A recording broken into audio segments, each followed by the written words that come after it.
Welcome to संघर्ष.com। आज है 24 दिसंबर 2023 और 24 दिसंबर 2023 से करंट अफेयर्स के जितने भी इंपॉर्टेंट क्वेश्चन बन सकते हैं सारे हम इस वीडियो में डिस्कस करेंगे और हर क्वेश्चन से रिलेटेड इंपॉर्टेंट फैक्ट भी मैं आपको बताऊंगा। तो आप इस वीडियो को पूरा लास्ट तक देखिएगा और लास्ट में मैं आपसे क्वेश्चन भी पूछूंगा, उसका आंसर आपको कमेंट बॉक्स में बताना है। यह वीडियो आने वाले किसी भी एग्जाम्स के लिए मोस्ट इंपॉर्टेंट है। तो अगर आप चैनल पर नए हैं तो चैनल को सब्सक्राइब करके बेल आइकन जरूर दबा लें, जिससे कि आपको डेली मॉर्निंग में ये करंट अफेयर्स की वीडियो मिलती रहे। तो चलिए स्टार्ट करते हैं। अच्छा, इस बार खेल रत्न अवार्ड की घोषणा हुई है। इस बार मेजर ध्यानचंद खेल रत्न पुरस्कार 2 लोगों को दिया जाएगा, सात्विक साईराज रेड्डी और चिराग चंद्रशेखरन शेट्टी को। ये दोनों बैडमिंटन खिलाड़ी हैं। और द्रोणाचार्य पुरस्कार के लिए 5 लोगों को नॉमिनेट किया गया है। महावीर सैनी, आर.बी. रमेश, शिवेंद्र सिंह, गणेश इब्राहिम और ललित कुमार।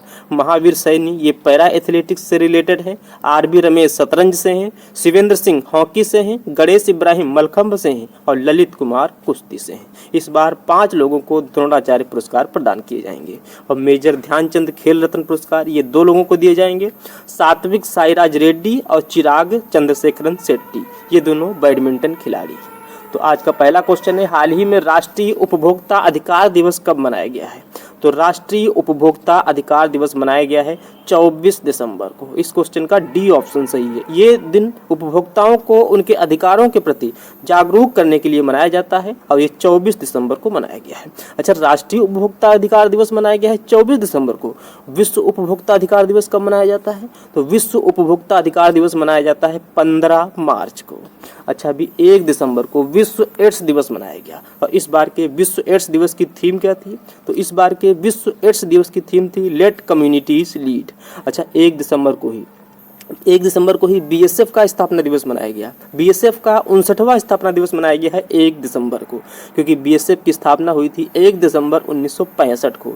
इसलिए प्रत्येक वर्ष 1 दिसंबर को बीएसएफ का स्थापना दिवस मनाया जाता है।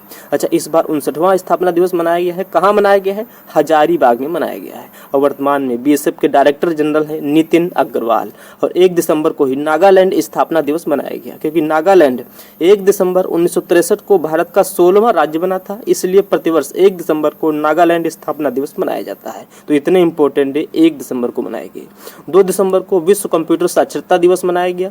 राष्ट्रीय प्रदूषण नियंत्रण दिवस मनाया गया। और गुलामी उन्मूलन के लिए राष्ट्रीय दिवस ये 2 दिसंबर को मनाया गया। 3 दिसंबर को अंतर्राष्ट्रीय विकलांगता दिवस के रूप में मनाया गया। 4 दिसंबर को मनाया गया है भारतीय नौसेना दिवस। और इस बार की थीम क्या है? तो इस बार की थीम है समुद्री क्षेत्र में परिचालन दक्षता, तत्परता और मिशन उपलब्धि। और 4 दिसंबर को ही अंतर्राष्ट्रीय चीता दिवस और वन्य जीव संरक्षण दिवस मनाया गया। 5 दिसंबर को मनाया गया है विश्व मृदा दिवस। अच्छा, विश्व मृदा दिवस पहली बार कब मनाया गया था? तो विश्व मृदा दिवस पहली बार मनाया गया था 2014 में। और इस बार की थीम है मिट्टी और पानी जीवन का एक स्रोत। क्या है थीम? मिट्टी और पानी जीवन का एक स्रोत। अच्छा, 6 दिसंबर को मनाया गया है डॉक्टर भीमराव अंबेडकर जी का 68वां महापरिनिर्वाण दिवस। मिस प्रिंटिंग हो गई है। 7 दिसंबर को सशस्त्र सेना झंडा दिवस मनाया गया। 7 दिसंबर को सशस्त्र सेना झंडा दिवस मनाया गया। अच्छा, राष्ट्रीय ध्वज अंगीकरण दिवस कब मनाया जाता है? तो राष्ट्रीय ध्वज अंगीकरण दिवस मनाया जाता है 22 जुलाई को, क्योंकि हमारे तिरंगे को राष्ट्रीय ध्वज के रूप में 22 जुलाई 1947 को अपनाया गया था। इसलिए 22 जुलाई को राष्ट्रीय ध्वज अंगीकरण दिवस मनाया जाता है और 7 दिसंबर को सशस्त्र सेना झंडा दिवस मनाया जाता है। 9 दिसंबर को अंतर्राष्ट्रीय भ्रष्टाचार विरोधी दिवस मनाया गया। 10 दिसंबर को अंतर्राष्ट्रीय मानवाधिकार दिवस के रूप में मनाया गया। और इस बार के अंतर्राष्ट्रीय मानवाधिकार दिवस की थीम क्या है? तो इस बार की थीम है सभी के लिए स्वतंत्रता, समानता और न्याय। क्या है थीम? सभी के लिए स्वतंत्रता, समानता और न्याय। अच्छा, 11 दिसंबर को मनाया गया है यूनिसेफ दिवस। और इस बार की यूनिसेफ दिवस की थीम क्या है?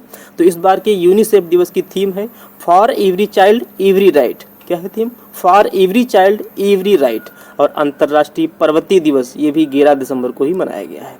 12 दिसंबर को मनाया गया है सार्वभौमिक स्वास्थ्य कवरेज दिवस। और इस बार के सार्वभौमिक स्वास्थ्य कवरेज दिवस की थीम है health for all time for action. Health for all time for action. और 12 दिसंबर को ही अंतर्राष्ट्रीय तटस्थता दिवस भी मनाया गया। 13 दिसंबर को मनाया गया है राष्ट्रीय अश्व दिवस। और 14 दिसंबर को मनाया गया है राष्ट्रीय ऊर्जा संरक्षण दिवस। 16 दिसंबर को 52वां विजय दिवस मनाया गया। 18 दिसंबर को अल्पसंख्यक अधिकार दिवस के रूप में मनाया गया है? अल्पसंख्यक अधिकार दिवस मनाया जाता है 18 दिसंबर को, और इस बार के अल्पसंख्यक अधिकार दिवस की थीम है सेलिब्रेटिंग डाइवर्सिटी एंड इंक्लूजन। क्या है theme? Celebrating diversity and inclusion. और 18 दिसंबर को ही अंतर्राष्ट्रीय प्रवासी दिवस भी मनाया गया। इस बार के अंतर्राष्ट्रीय प्रवासी दिवस की थीम है प्रमोटिंग सेफ माइग्रेशन। क्या है थीम? Promoting safe migration. और इस बार 19 दिसंबर को मनाया गया है गोवा मुक्ति दिवस, क्योंकि गोवा 19 दिसंबर 1961 को लगभग 450 वर्ष के बाद पुर्तगाल से मुक्त हुआ था, इसलिए 19 दिसंबर को गोवा मुक्ति दिवस के रूप में मनाया जाता है। और गोवा स्थापना दिवस कब मनाया जाता है? तो गोवा स्थापना दिवस मनाया जाता है 30 मई को, क्योंकि 30 मई 1987 को गोवा भारत का राज्य बना था, इसलिए प्रत्येक वर्ष 30 मई को गोवा स्थापना दिवस मनाया जाता है और 19 दिसंबर को मनाया जाता है गोवा मुक्ति दिवस। और 21 दिसंबर को विश्व बास्केटबॉल दिवस मनाया गया। 22 दिसंबर को राष्ट्रीय गणित दिवस के रूप में मनाया गया और 23 दिसंबर को मनाया गया है राष्ट्रीय किसान दिवस, क्योंकि भारत के 5वें नंबर के प्रधानमंत्री थे चौधरी चरण सिंह जी, और इन्हीं की जयंती को राष्ट्रीय किसान दिवस के रूप में मनाया जाता है। चौधरी चरण सिंह या स्वतंत्र भारत के किसानों के सबसे बड़े नेता थे। इन्होंने किसानों के हितों में बहुत सारे काम किए, इसलिए 23 दिसंबर को इनके जन्मदिन को राष्ट्रीय किसान दिवस के रूप में मनाया जाता है। और इसी अवसर पर उत्तर प्रदेश के चीफ मिनिस्टर योगी आदित्यनाथ ने मुरादाबाद जिले के बिलारी विधानसभा में चौधरी चरण सिंह जी की 51 फीट ऊंची प्रतिमा का अनावरण किया है।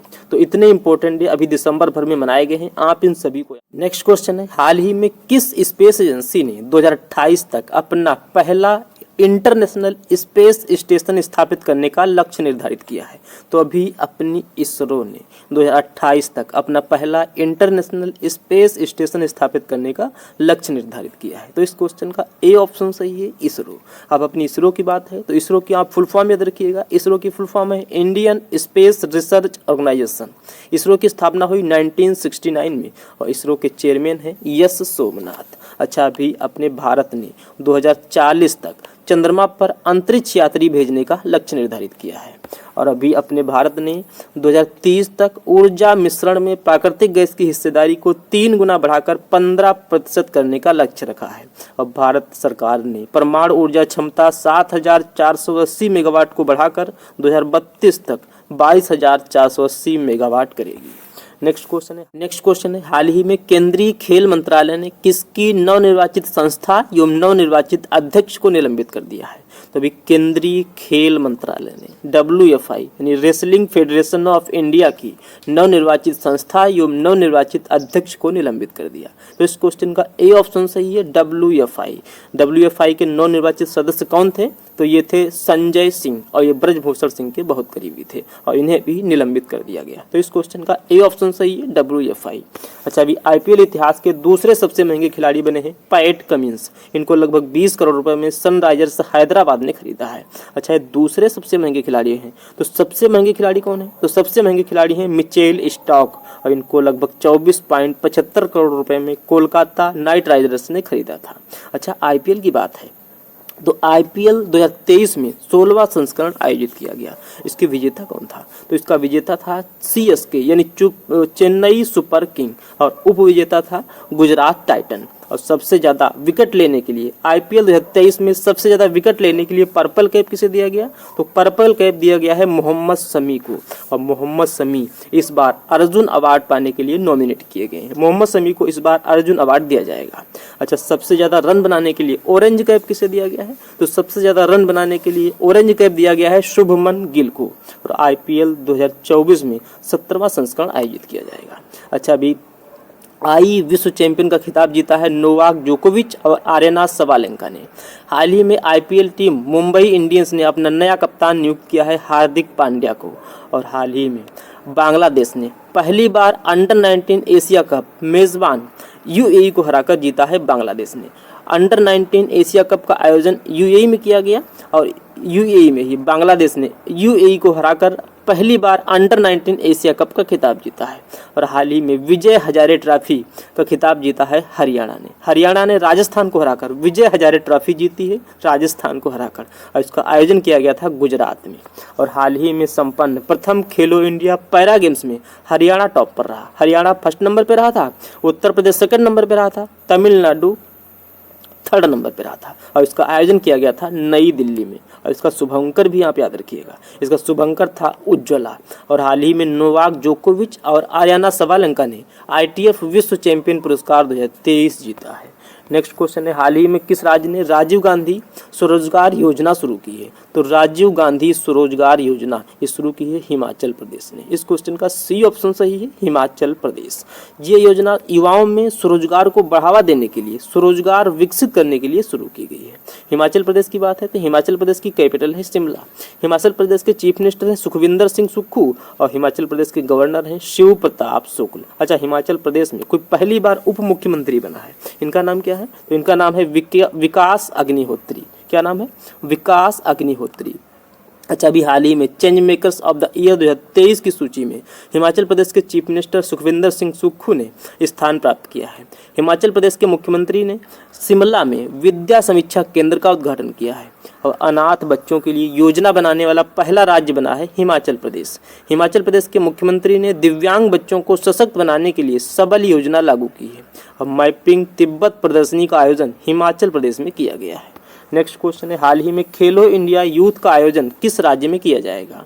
तो खेलो इंडिया यूथ गेम्स का आयोजन किया जाएगा तमिलनाडु में। इस क्वेश्चन का डी ऑप्शन सही है, तमिलनाडु। अब तमिलनाडु की बात है तो तमिलनाडु की कैपिटल है चेन्नई।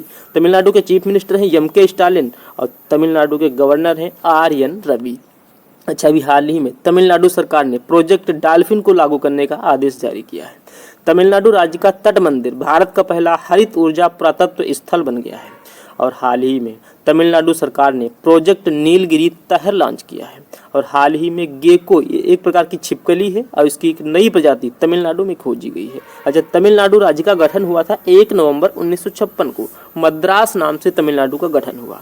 तमिलनाडु नाम पड़ा 14 जनवरी 1969 को। तमिलनाडु के तट को कोरोमंडल तट कहते हैं।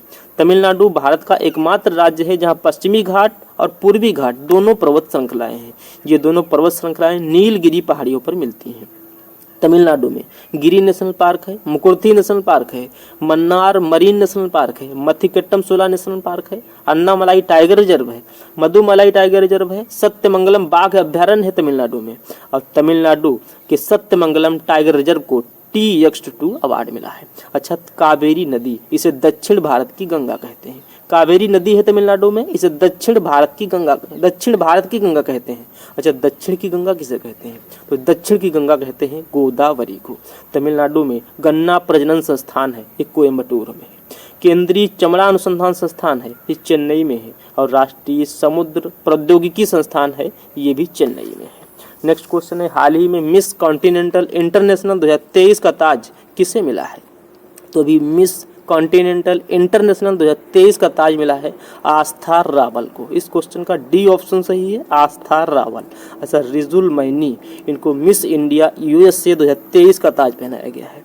Rijul many miss India USA 2023 बनी है। और स्नेहा नाबियार, ये मिसेज इंडिया USA 2023 बनी है। सलोनी राम मोहन, ये मिस टीन इंडिया USA 2023 बनी है। तो ये चारों नाम आपके लिए इम्पोर्टेंट हैं। अच्छा, अभी हाल ही में मिस यूनिवर्स 2023 का खिताब जीता है सेनिस पलासियोस ने, ये निकारागुआ की हैं। और मिस यूनिवर्स 2023 में भारत की तरफ से पार्टिसिपेट किया था श्वेता शारदा ने। और ये मिस दिवा यूनिवर्स की विजेता हैं। एक्चुअल में जो भारत में मिस दिवा यूनिवर्स जीतती हैं वही मिस यूनिवर्स में पार्टिसिपेट करती हैं। तो भारत में मिस दिवा यूनिवर्स की विजेता है श्वेता शारदा और इन्होंने ही मिस यूनिवर्स में पार्टिसिपेट किया है। और मिस यूनिवर्स की विजेता हैं सेनिस पलासियोस, ये निकारागुआ की हैं। और हाल ही में भारतीय मूल के प्रोफेसर हैं डॉक्टर जायती गुप्ता, इनको नीदरलैंड में विज्ञान के सर्वोच्च पुरस्कार स्पिनोजा से सम्मानित किया गया है।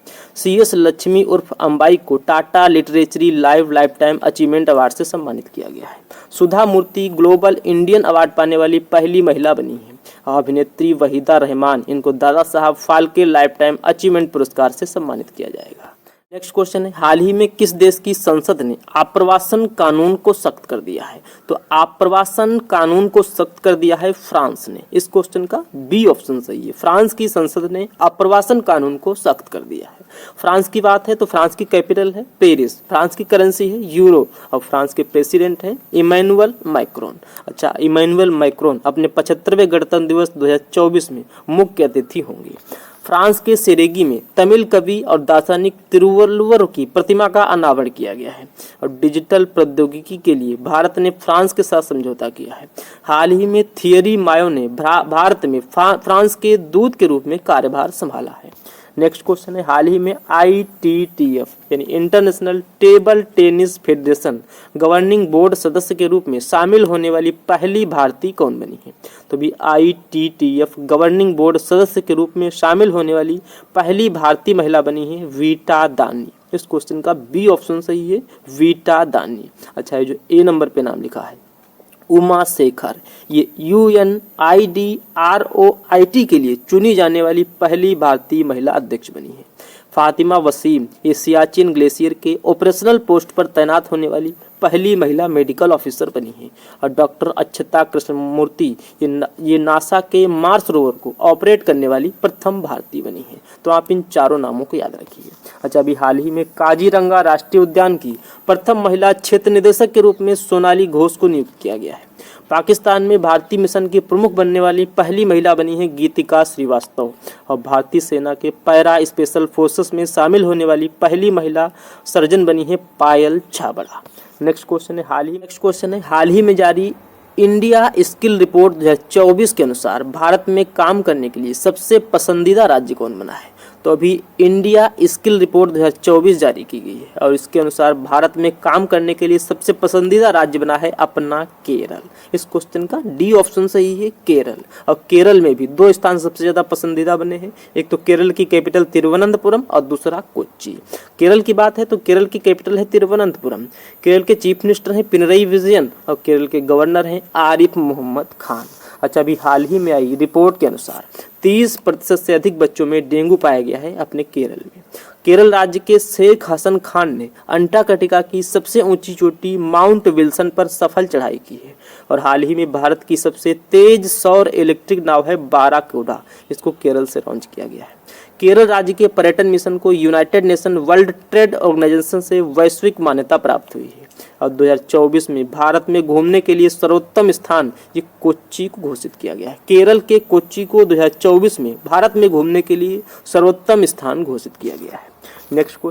नेक्स्ट क्वेश्चन है, हाल ही में किसने टैगोर साहित्य पुरस्कार जीता है? तो टैगोर साहित्य पुरस्कार जीता है सुकृता पाल ने। इस क्वेश्चन का ए ऑप्शन सही है। इनकी बुक है salt and paper selected poems और इसी बुक के लिए सुकृता पाल ने टैगोर साहित्य पुरस्कार जीता। तो इस क्वेश्चन का ए ऑप्शन सही है।